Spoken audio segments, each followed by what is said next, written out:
Hello.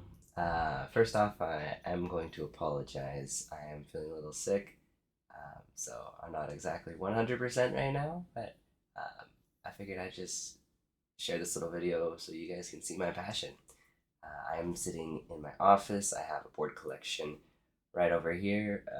So if you guys want to play board games, let me know.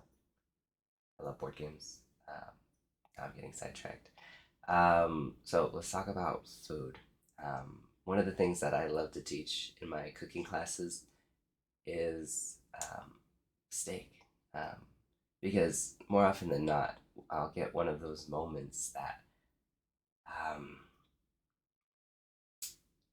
you kind of see that light up in their eyes, right?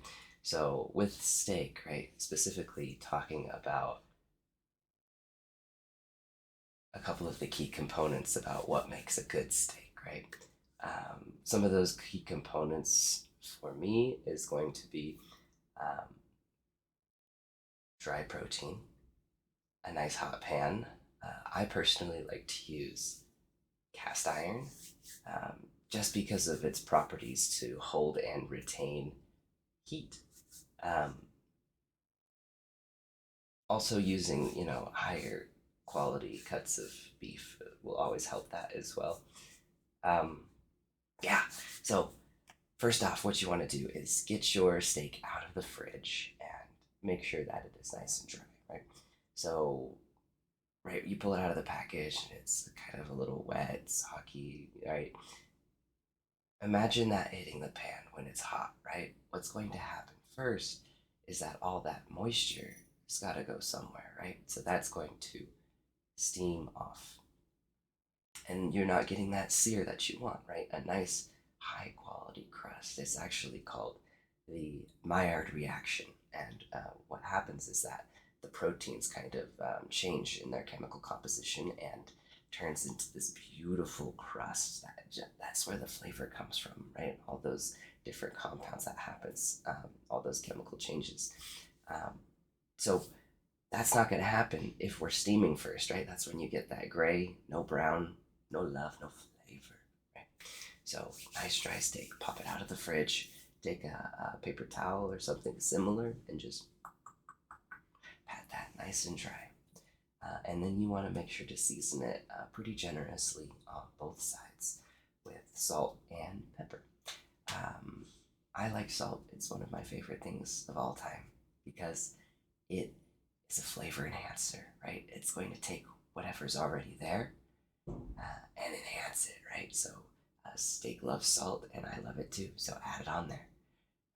And next, right, into a hot pan, preferably cast iron.